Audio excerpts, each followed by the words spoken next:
तो friends, I am doctor Pankaj. और काफ़ी दिन हो गए मैंने यूट्यूब पे कोई वीडियो नहीं डाला। तो सबसे पहले मैं आपको बताना चाहता हूँ कि उसका रीज़न था कि आजकल मैं दिल्ली में थोड़ा बिज़ी हूँ, क्योंकि दिल्ली में मैं आजकल ऑर्थोस्कोपी की ट्रेनिंग ले रहा हूँ। एक्चुअली मैंने आपको पहले भी जब एक वीडियो मैंने तैयार किया था कि ऑर्थोपेडिक्स कैसी ब्रांच है, तो उसमें मैंने समझाया था कि हम लोग एक ऑपरेशन करते हैं जिसको हम लोग बोलते हैं ऑर्थोस्कोपी।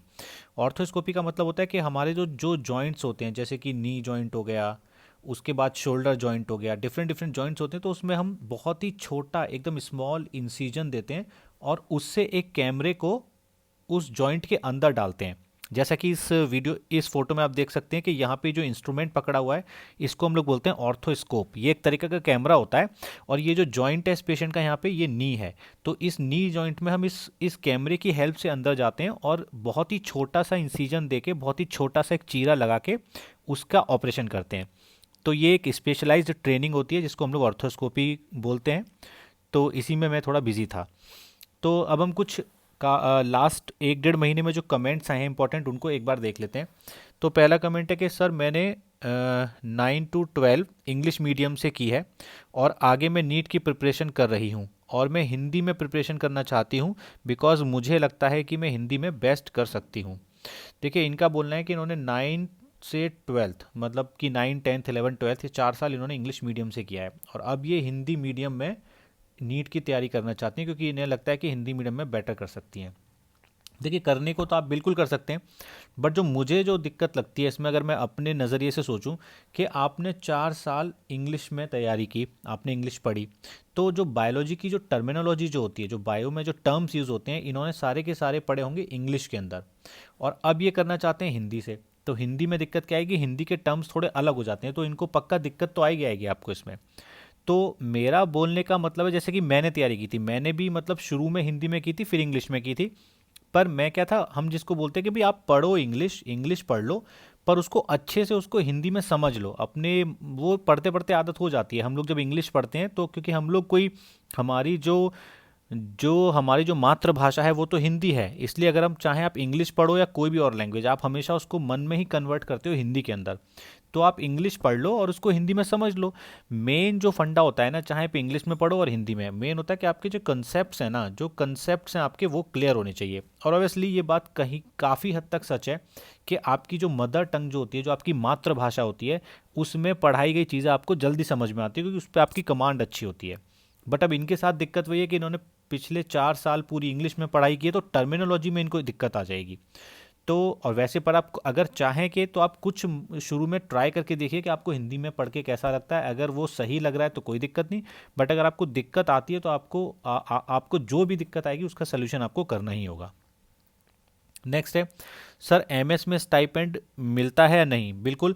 चाहे आप एमएस करो, चाहे आप एमडी करो, चाहे आप डीएनबी करो, कोई भी अगर आप पोस्ट ग्रेजुएशन कोर्स करते हैं तो आपको उसमें स्टाइपेंड मिलता है। वो स्टाइपेंड स्टेट टू स्टेट और आपका कॉलेज टू कॉलेज वेरी करता है, जो कि 40,000 रुपये पर महीने से लेके 1,20,000 रुपये पर मंथ तक हो सकता है, depending on the state and the college. Please details counselling schedule 2022 for MBBS of Goa medical college. तो ये गोवा मेडिकल कॉलेज का काउंसलिंग शेड्यूल जानना चाहते हैं 2022 का। देखिए, आजकल तो क्योंकि अब नीट एग्ज़ाम होने लगा है, तो सारे ही कॉलेजेस की काउंसलिंग एक ही साथ होती है। तो अगर किसी को भी कोई भी काउंसलिंग से रिलेटेड इन्फॉर्मेशन चाहिए, तो एक साइट है mcc.nic.in। तो ये जो मेडिकल काउंसिल कमेटी की जो साइट है, इस पर सारी इन्फॉर्मेशन दे रखी होती है। आप एक बार उसको विजिट कीजिए, आपको आपके सारे जो क्वेश्चंस हैं उनके आंसर मिल जाएंगे। सर हमारा आर्थिक स्थिति कमज़ोर है, बच्चे को नीट में 450 मार्क्स आया है, मैं प्राइवेट सेक्टर से एमबीबीएस करवाना चाहता हूँ, तो क्या शिक्षा लोन मिल सकता है? देखिए, बिल्कुल मिल सकता है। मेरे कॉलेज में भी कुछ ऐसे गरीब बच्चे आए थे जिनके पास बहुत पैसे की कमी थी, तो उनको भी शिक्षा लोन मिला था। पर वहाँ पे बात ये थी, क्योंकि मेरा कॉलेज एक गवर्नमेंट मेडिकल कॉलेज था, तो वहाँ उतना खर्चा नहीं था, तो शिक्षा लोन आसानी से मिल गया था। अब आप अपने बच्चे को पढ़ाना चाहते हैं प्राइवेट सेक्टर में, तो इसमें आप क्या कीजिए, आप कुछ बैंकों में पहले जाइए, वहाँ के बैंक से थोड़ी सी आप इन्फॉर्मेशन कलेक्ट कीजिए। वो लोग आपको बेटर गाइड करेंगे कि आपको शिक्षा लोन मिलने के लिए क्या क्या रिक्वायरमेंट्स चाहिए। तो मैं यही बोलूँगा, मिल बिल्कुल सकता है, पर सबसे पहले आप जो कुछ बैंक्स में जाके इन्फॉर्मेशन, मतलब वहाँ के जो मैनेजर हैं उनसे बात कीजिए, तो वो आपको बेटर गाइड कर पाएंगे। Can I join government hospitals of Delhi after completing MBBS from West Bengal? बिल्कुल, आप चाहे वेस्ट बंगाल से एमबीबीएस करो, चाहे भारत के किसी भी मेडिकल कॉलेज से एमबीबीएस करो, आप दिल्ली में या किसी भी अदर स्टेट में जेआरशिप आसानी से ज्वाइन कर सकती हैं, चाहे वो गवर्नमेंट हॉस्पिटल हो चाहे वो प्राइवेट हॉस्पिटल हो। सर क्या हॉस्टल में रहना कंपलसरी है? हम दिल्ली में रहते हैं, क्या घर से आना जाना कर सकते हैं? इनका पूछना है कि अगर एमबीबीएस में एडमिशन लेते हैं तो क्या हॉस्टल में रहना कंपलसरी होता है? बिल्कुल नहीं। मैं अपनी पहले के भी काफ़ी सारे वीडियोज़ में बोल चुका हूँ कि ये बिल्कुल भी कंपलसरी नहीं है।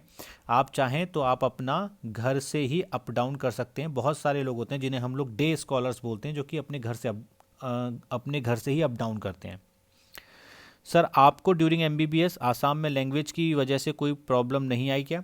देखिए, थोड़ी सी प्रॉब्लम आई थी। वो कब आई थी? जब स्टार्टिंग हुआ था, जब मेरा एमबीबीएस का स्टार्टिंग हुआ था तब थोड़ी सी प्रॉब्लम्स आई थी। बट मैंने फिर आसामी सीखना शुरू कर दिया था। एटलीस्ट मैं पूरी आसामीज़ नहीं सीख पाया, पर उतनी सीख गया जिससे कि मैं थोड़ी पेशेंट्स के साथ आसामी में बात कर सकूं और उनकी बात को समझ सकूं। इवन देखिए, आप चाहे किसी भी स्टेट से एमबीबीएस कीजिए, किसी भी अदर कंट्री से एमबीबीएस कीजिए, जब आप किसी दूसरे कंट्री में रहते हैं, किसी दूसरे देश में रहते हैं, तो आपको थोड़ी बहुत वहाँ की लैंग्वेज ना सीखनी पड़ती ही है। और वो कोई बहुत भारी काम नहीं होता। आप बड़ी आसानी से उतना लैंग्वेज सीख जाते हो कि आप लोगों से कम्युनिकेट कर पाओ। तो ये ना एक तरीके का एक डर लोगों के अंदर मन में बैठा हुआ है, ऐसा होता कुछ नहीं, आप आसानी से लैंग्वेज सीख सकते हो। मेरे तो इतने सारे दोस्त हैं जिन्होंने रशिया से एमबीबीएस किया है।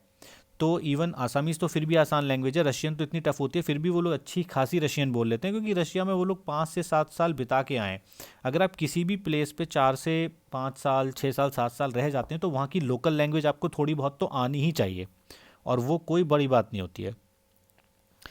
Average package at IIT 2022-23 is between range 20 to 25 lakh, all branches included, and this is at the age of 21. Also companies offer 1 to 1.5 crores per year in India for fresher IIT. Okay, तो इनका बोलना है कि IIT के अंदर अभी हाल में जो शुरू का पैकेज होता है 20 से 25 लाख रुपए पर ईयर होता है। और इनका बोलना है कि IIT फ्रेशर्स को 1 से 1.5 करोड़ रुपए पर ईयर भी मिलते हैं। देखिए, तो इनके कमेंट्स ऐसा लग रहा है कि IIT को सपोर्ट करना चाहते हैं। बिल्कुल गलत बात नहीं है, IIT बहुत ही अच्छी चीज़ है और बिल्कुल लोगों को करनी चाहिए। पर मैं एक बात बस यही बोलता हूँ कि देखिए, IIT सही है, MBBS सही है, इसको आप जाने दीजिए। आप ना सबसे पहले अपना इंटरेस्ट देखिए। अगर आपका इंटरेस्ट जिस चीज़ में, अगर आपका इंटरेस्ट इंजीनियरिंग में है, कंप्यूटर साइंस में है, IIT में है जी, तो आप IIT में जाइए, इंजीनियरिंग में जाइए, वहाँ पे आप बहुत अच्छा करेंगे। ओके। बट अगर आपका इंटरेस्ट बायोलॉजी में है, आपका इंटरेस्ट मेडिकल साइंस में, तो आप फिर IIT की तरफ मत जाइए, फिर आप मेडिकल में आइए। तो ये कभी भी ना इस चीज़ को पैसे से नहीं तोलना चाहिए, ठीक है? ऐसे बहुत सारे डॉक्टर्स हैं जो कि IITian से बहुत ज़्यादा कमा रहे हैं, ऐसे बहुत सारे IITian भी हैं जो डॉक्टर्स से बहुत ज़्यादा कमा रहे हैं। तो इसका मतलब हम ये कभी नहीं बोल सकते कौन अच्छा है कौन ख़राब है, हर किसी के अपने नफ़ा नुकसान होते हैं। तो बेटर है आप इस तरीके के जो कमेंट है ना, इनको देख के बिल्कुल भी प्रभावित ना हो। आप बेटर है आप अपने इंटरेस्ट को समझिए। एक बात मैं लिख के दे रहा हूँ, अगर आपका जिस चीज़ में इंटरेस्ट है उस चीज़ में आप पक्का अच्छा करेंगे, इसमें कोई डाउट ही नहीं है, क्योंकि इंटरेस्ट के साथ जो भी काम किया जाता है वो हमेशा अच्छा होता है। अब चाहे आप वो IIT कीजिए, चाहे आप वो MBBS कीजिए। नेक्स्ट है, sir after MBBS can I join JRशिप इन डिफरेंट स्टेट्स? बिल्कुल। अगर आप एक बार MBBS कर लेते हैं, आप कहीं से भी भारत से MBBS कर लीजिए, या फिर आप इंडिया के बाहर से भी अगर आप MBBS करके आते हैं और आप अगर जो यहाँ का जो एक एग्ज़ाम होता है MCI वाला वो क्लियर कर लेते हैं, तो उसके बाद आप भारत के किसी भी मेडिकल कॉलेज में, गवर्नमेंट और प्राइवेट या हॉस्पिटल, कहीं भी आप जॉब कर सकते हैं, उसमें कोई भी दिक्कत नहीं आने वाली है। कॉन्सेप्ट क्लियर कैसे करें? तो इनका बोलना है कि कॉन्सेप्ट कैसे क्लियर किए जाएं जब हम नीट की तैयारी करते हैं। देखिए, कंसेप्ट क्लियर करने का मतलब होता है कि जो भी चीज़ आप पढ़ रहे हैं ना वो आपको अच्छे से समझ में आ जाए। अब उसके लिए क्या होता है, सबसे ज़्यादा बच्चे जो मुझे बोलते हैं सर हमें फिजिक्स में बहुत दिक्कत होती है, हमें केमिस्ट्री में बहुत दिक्कत होती है। तो होता क्या है, क्योंकि उसमें चीज़ें समझ में नहीं आती। अब देखिए, मैं अपना एक्सपीरियंस बताता हूँ, मुझे भी दिक्कत बहुत होती थी, क्योंकि मुझे सही गाइडेंस का सही टीचर बोलो नहीं मिल रहा था।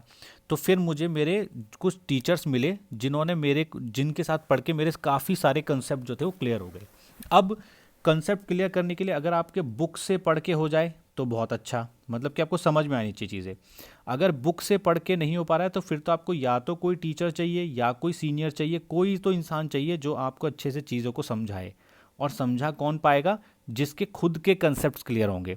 तो अगर कोई ऐसा टीचर आपको मिलता है जिसके कॉन्सेप्ट्स क्लियर हैं, तो वो पक्का आपके कॉन्सेप्ट क्लियर कर देगा। और होता क्या है, जैसे मैं बता रहा हूँ, बहुत सारे बच्चे होते हैं, आकाश में कोचिंग लेते थे और बाइजू में अब कोचिंग लेते हैं, बड़े बड़े कोचिंग सेंटर्स में कोचिंग लेते हैं। उसके बाद भी मैं देखता हूँ कि वो इंडिविजुअल टीचर्स के से भी पढ़ते हैं। मेरे पास भी काफ़ी सारे बच्चे हैं जो आकाश में कोचिंग लेते हैं बाइजू में, और मुझसे भी बायोलॉजी पढ़ते हैं। ओके, क्योंकि उनको वहाँ पे नहीं समझ में आता है। तो होता क्या है कि इसका मतलब वहाँ पढ़ के उनके कॉन्सेप्ट क्लियर नहीं हो पा रहे। कभी कभी क्या होता है कि वो कोचिंग सेंटर्स ख़राब नहीं होते हैं, बट वहाँ जो जो टीचर है वो सारे बच्चों को एक साथ लेके चलता है, तो हर बच्चे का जो आईक्यू लेवल जो होता है, जो उसका समझने का तरीका, वो उतना तेज कोई कोई बच्चा नहीं होता, सबका नहीं होता। तो जो बच्चे क्लास में हाई आईक्यू वाले होते हैं, तेज होते हैं, वो तो समझ जाते हैं, पर कुछ बच्चों की समझ में नहीं आता। तो उनको अपना कॉन्सेप्ट क्लियर करने के लिए फिर इंडिविजुअल टीचर की आवश्यकता पड़ती है, या किसी टीचर की आवश्यकता होती है। अब ये तो हो गए बड़े शहरों की बात। अब देखिए छोटे शहरों में क्या होता है, हमेशा कोशिश कीजिए ना, जैसे आपको फिजिक्स समझ में नहीं आ रही, ठीक है, तो आप अपने शहर में कोशिश कीजिए, कोई ना कोई फिजिक्स का टीचर ज़रूर अच्छा होगा, जो कि अच्छा टीचर होगा, जिसके सारे कंसेप्ट क्लियर होंगे, और वो आपके भी कंसेप्ट को क्लियर कर देगा। तो एक अच्छा गुरु मिलना, चाहे वो एक सीनियर के रूप में हो, चाहे वो एक टीचर के रूप में हो, वो बहुत ज़रूरी होता है, क्योंकि वो ही आपको सही राह दिखाता है। तो नेक्स्ट क्वेश्चन है, आपने नीट की तैयारी हिंदी में की थी या इंग्लिश में? तो मैंने नीट की जो तैयारी थी शुरू में तो हिंदी में शुरू की थी। मेरे पास कुछ हिंदी की किताबें मैं खरीद के भी लाया था। शायद वो नूतन फिजिक्स थी, या फिर मैं नाम भूल रहा हूँ, काफ़ी साल पहले की बात होगी, ऑब्जेक्टिव किताब थी। पर फिर मैंने फिर धीरे धीरे इंग्लिश की भी किताब ले ली थी, क्योंकि मैं बीएससी कर रहा था, तो मुझे उतनी दिक्कत इंग्लिश में होती नहीं थी, और मैं 11th 12th में भी इंग्लिश काफ़ी पढ़ता रहता था, क्योंकि मुझे इंग्लिश सीखने का काफ़ी मन था। तो मुझे कभी उतनी दिक्कत नहीं हुई। हाँ, मेरे को तब बोलने में बहुत दिक्कत होती थी, तो मैं बोल नहीं पाता था, पर मैं इंग्लिश पढ़ के समझ लेता था और उसको हिंदी में मन ही मन में कन्वर्ट कर लेता था, तो मुझे उतनी दिक्कत नहीं हुई। बट हाँ, शुरू में मैंने भी कुछ महीने हिंदी में ही तैयारी की थी, बट उसके बाद धीरे धीरे मैं इंग्लिश में शिफ्ट हो गया। तो इस वीडियो को यहीं पे एंड करते हैं। और आपको मैं एक कुछ बोलना चाहता हूँ कि हमारा एक ग्रुप है जो कि नीट यूजी गुरु के नाम से है। नीट यूजी गुरु के नाम से एक फेसबुक ग्रुप है। तो आप लोग चाहें तो इस ग्रुप को ज्वाइन कर सकते हैं, और इस पे बहुत सारे एमसीक्यूज़ पिछले 2 सालों से डाले जा रहे हैं, जो कि एकदम एक्सक्लूसिव एनसीईआरटी के एमसीक्यूज़ हैं। काफ़ी बच्चे मुझे मैसेज करते हैं कि सर हमें एनसीईआरटी के अपना क्वेश्चन बैंक दे दीजिए। तो हमारा क्वेश्चन बैंक तो अभी तैयार नहीं हुआ है, बट हमारे काफ़ी सारे एमसीक्यूज़ इस ग्रुप पे हैं विद आंसर्स। तो आप लोग चाहें तो इसको ज्वाइन कर सकते हैं, और वहाँ से वो एमसीक्यूज़ आप फ्री में एक्सेस कर सकते हैं। तो इस वीडियो को यहीं पे एंड करते हैं। Thanks for watching my video.